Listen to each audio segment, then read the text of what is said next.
Um salve das galáxias, pessoal. Professor Ridson Lucas na área. Vamos dar continuidade ao assunto forma dos atos processuais. Eu vou sair rapidinho da tela, você dá um pause, copia, e em seguida eu volto. Acabou o teu descanso. Já copiou? Não copiou? Dá o pause e copia. Agora olha só, preste atenção numa coisa.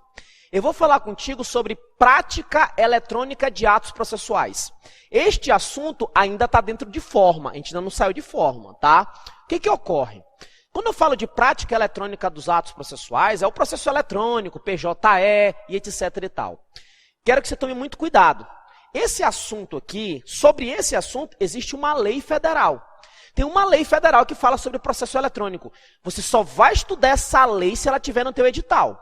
Porque se teu edital falar só sobre atos processuais, forma dos atos processuais, é só o que está aqui no quadro. Não vamos estudar mais do que está no teu edital. Fechou até aí? O que eu quero que você tome cuidado? Eu quero que você tome cuidado que essas regras de prática eletrônica dos atos, que eu vou falar contigo aqui, elas podem ser aplicadas aos atos notariais e os atos de registro. O que eu estudar contigo pode ser aplicado, mas tudo não, só o que for cabível. Cuidado que eu vou bater aqui na tecla do que vai cair na tua prova, como vai cair as pegadinhas. Porque tem assuntos aqui que tu tem que ter um conhecimento de informática, tá? Então vamos se ligar que o teu objetivo é pegar aquelas 5 alternativas e pintar a bolinha certa. O teu objetivo é pegar o certo e o errado e pintar a bolinha certa também. Esse é teu objetivo. E para matar ele, tu já sabe que, primeiro, essa regra que nós estamos estudando, ela é aplicável também aos atos notariais e de registro. Sempre não, somente no que for cabível, no que tiver compatibilidade. Tranquilo até aí? Agora vejam só. Quando eu estou diante de um processo, num processo são praticados diversos atos. E os atos do processo, eles podem ser praticados de forma eletrônica? Podem. Eu posso fazer assinatura eletrônica e diversos outros atos. A audiência por teleconferência e etc, pessoal. Eu quero que tu tome cuidado com o seguinte. Quando eu falo em ato processual, o ato pode ser praticado de forma física no papel, mas ele também pode ser praticado de forma digital. Ridson, ele pode ser meio físico, meio digital? Pode. Os atos processuais, eles podem ser totalmente digitais ou parcialmente digitais. Cuidado! Se te colocarem na prova, o ato processual, ou ele é físico, ou ele é digital. Não, velho. Ele pode ser totalmente digital, mas ele pode ser parcialmente, que aí ele seria um pedacinho digital, um pedacinho físico. Cuidado com essa expressãozinha aqui. Ele pode ser total ou parcialmente eletrônico, parcialmente digital. Agora eu vou conversar contigo sobre o sistema de automação processual, sobre aquela rede, sobre todo esse sistema. O que diz o CPC? O CPC fala que esse sistema de automação processual, ele vai respeitar 3 coisas. Ele vai respeitar primeiro a publicidade. Por que publicidade? Porque aquela regra que nós já estudamos de publicidade processual, que como regra o processo é público, mas em determinados casos ele tramita em segredo de justiça, é aplicável no processo eletrônico, não muda não. Então você está querendo me dizer que mesmo o processo sendo eletrônico, eu consigo ter um acesso público? Consegue. Faça um teste.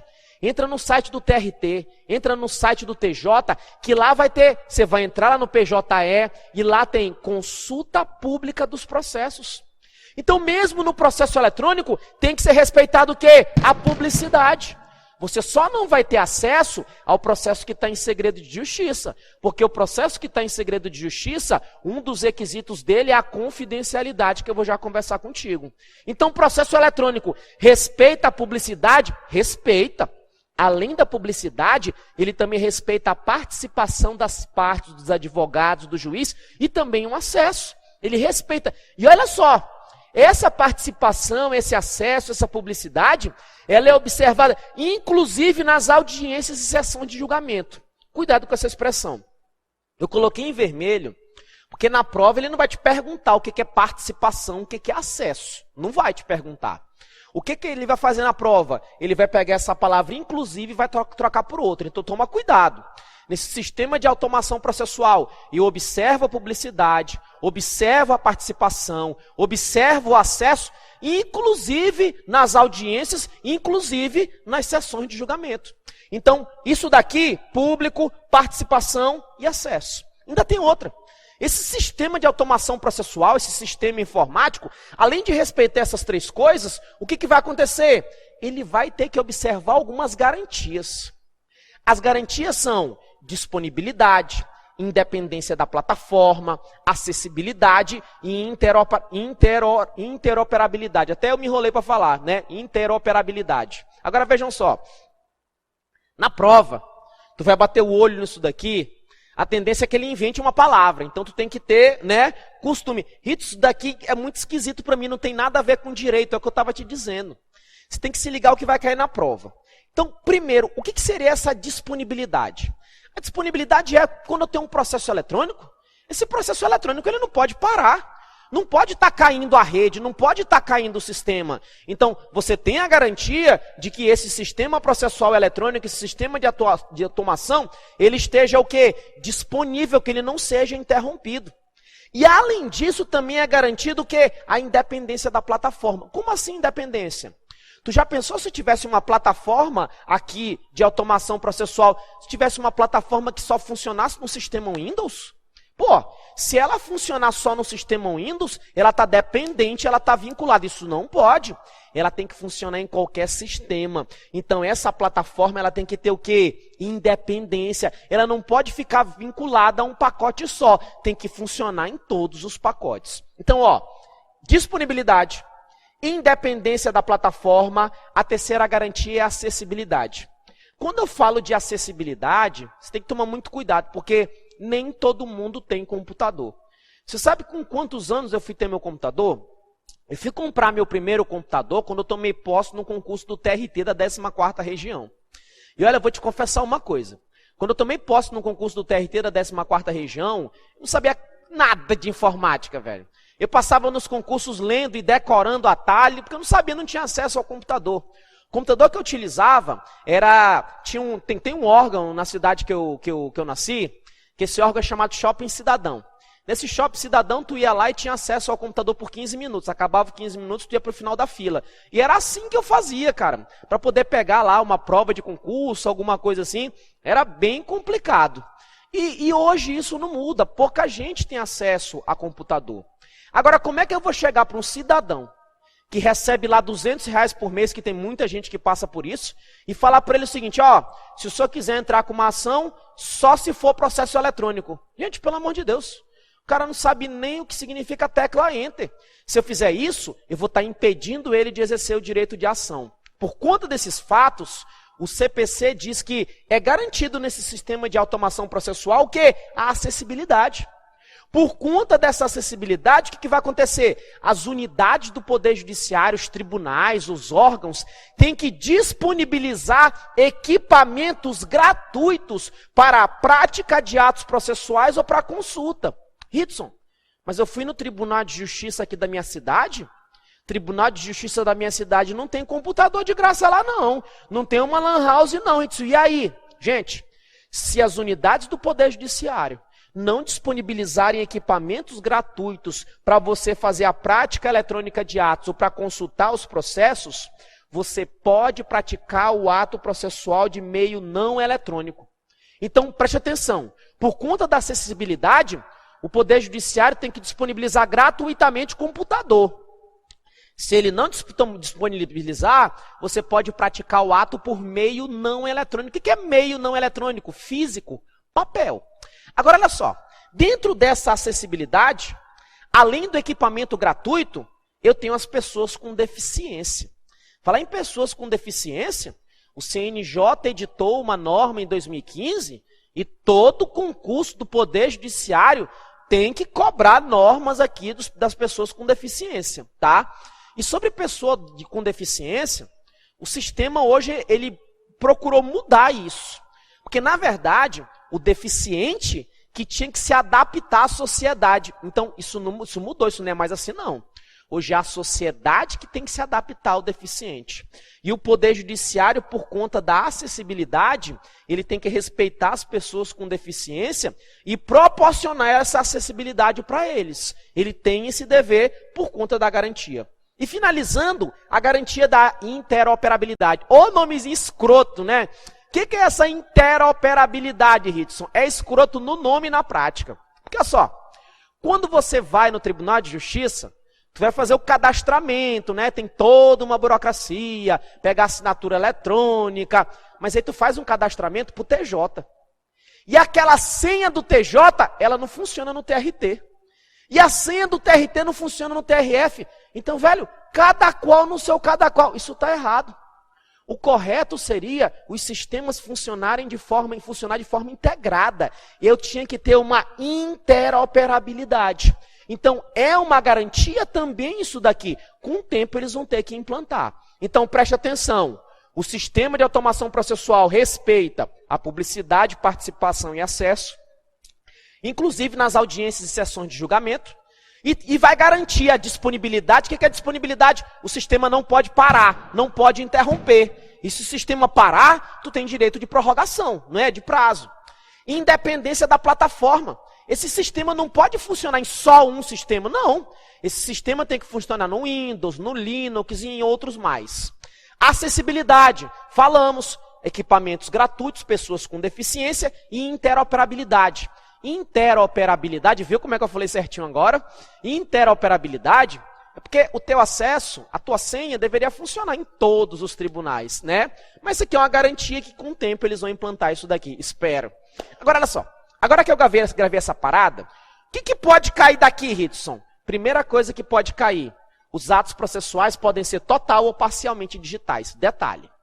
Segundo, atos notariais e de registro podem ser praticados de forma eletrônica? Podem. Sempre não, no que for cabível. Então, destaca isso no teu vadimeco, no teu código, tá? Outro detalhe importante.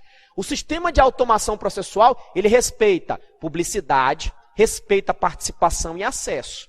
Ele vai respeitar, inclusive, nas audiências e sessões de julgamento. Cuidado com esse inclusive, marca essa palavrinha também. E também toma cuidado que, por conta da acessibilidade, eu tenho que deixar equipamentos gratuitos disponíveis, computador de graça. E se eu não deixar? Se não deixar, o ato pode ser praticado por meio não eletrônico. Cuidado com esse não que a banca tende a apagar, tá? Normalmente eles apagam. Tem que ficar esperto, tem que ficar atento. Agora que nós falamos sobre isso daqui, o que vai acontecer? Eu tenho o registro dos atos.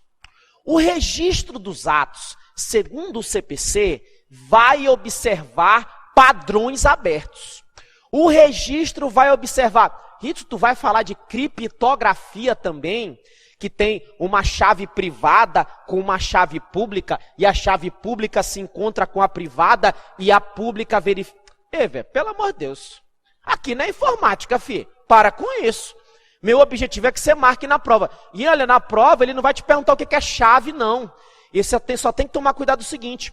O registro, ele observa padrões abertos, não é padrão fechado. Se ele colocar padrão fechado, está errado. É padrão o quê? Aberto. E o registro de dados vai observar alguns requisitos. Quais são esses requisitos?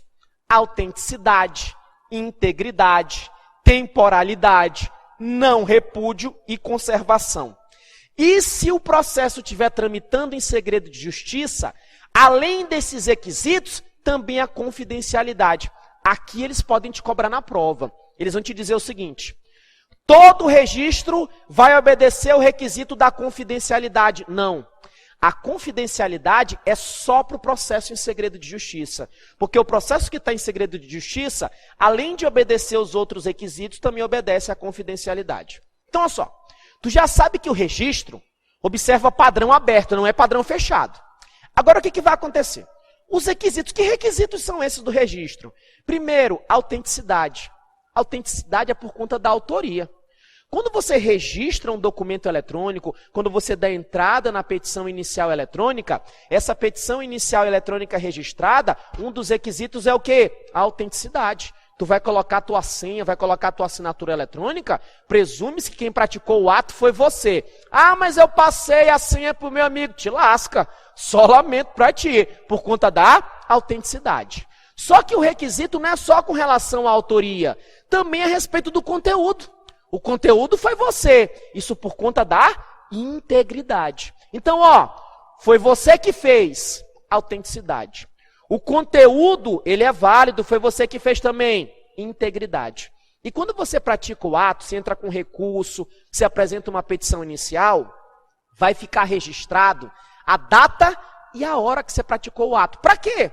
Para fazer contagem de prazo prescricional, para ver se o recurso foi apresentado no prazo. Mas essa fixação da data e da hora, o registro da data e da hora, é por conta do requisito da temporalidade. Então, vou registrar a autoria, vou registrar o conteúdo, vou registrar a data e a hora. Ritson, mas e se eu praticar e depois falar, não fui eu, quem praticou foi o meu sócio? Não, você não pode. Você não pode repudiar, você não pode negar a autoria. Por que eu não posso fazer o repúdio? Por que eu não posso negar a autoria? Por conta do requisito da autenticidade. Foi você que fez, filho. Deu a senha para o outro, só lamento para ti.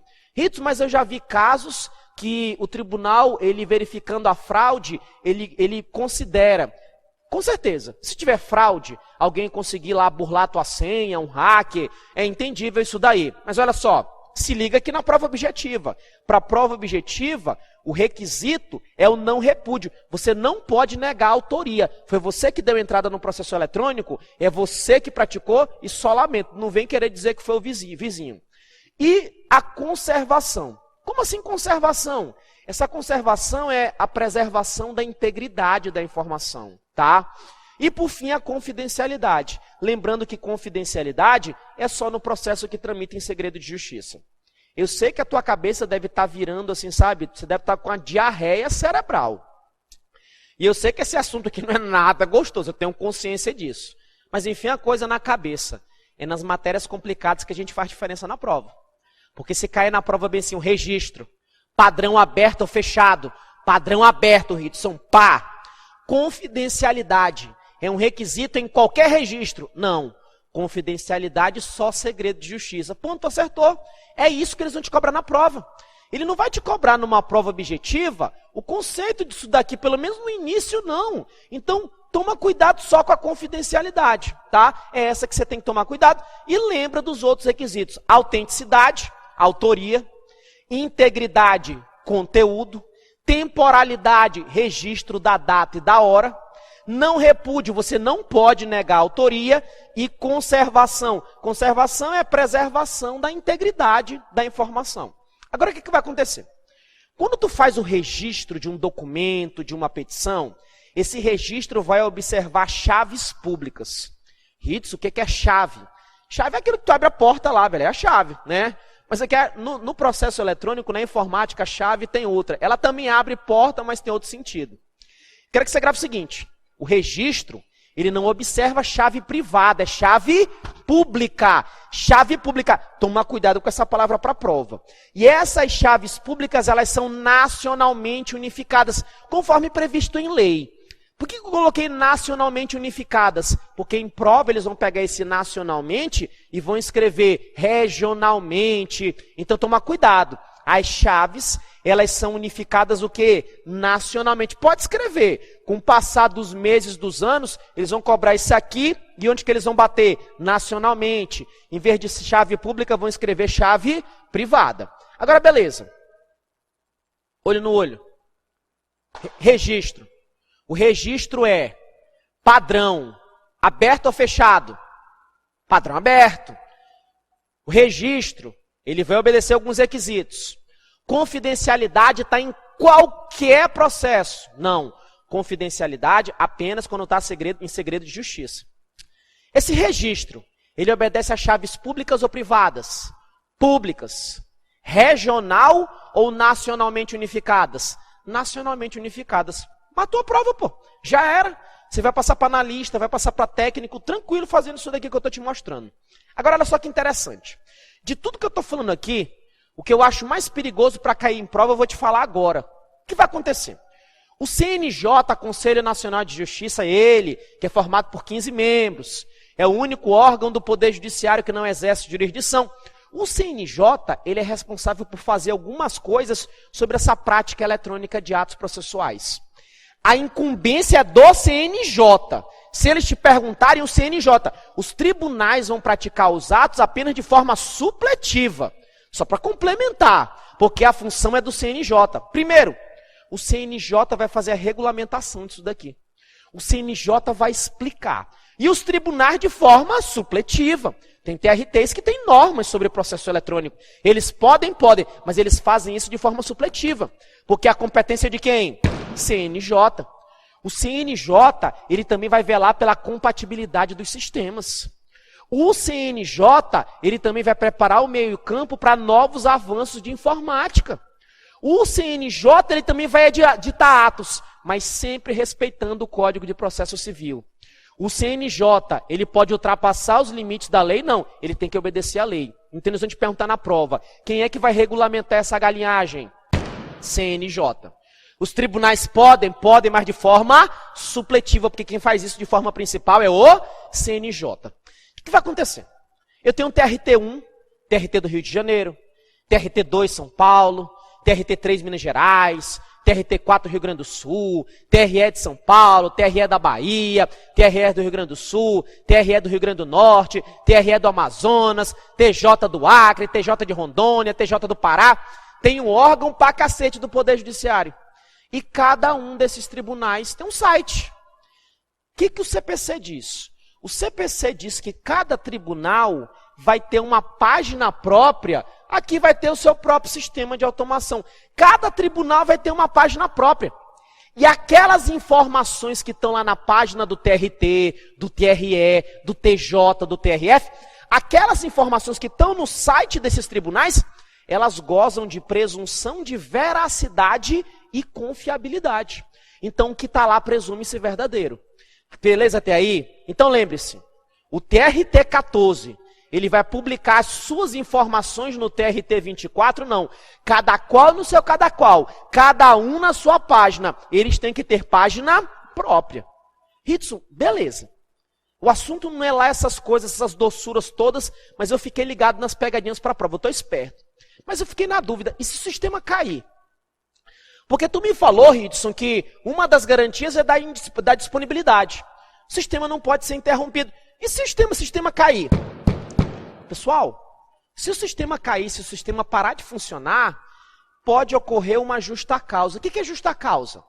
Você, eu ou qualquer interessado tem que praticar os atos processuais nos prazos previstos em lei. Agora imagina que aconteceu uma explosão, o tribunal sumiu. E o último dia de você praticar o ato era no dia da explosão. Você vai ser prejudicado? Não. Teu prazo vai ser prorrogado, porque ocorreu o quê? Uma justa causa. Eu posso ter justa causa no processo eletrônico, prorrogando os prazos? Posso. Quando? Primeiro, quando eu tiver problema técnico no sistema. O sistema está fora do ar, não está funcionando. Vai prorrogar? Vai. Ritson, vai prorrogar para quando? Preste atenção.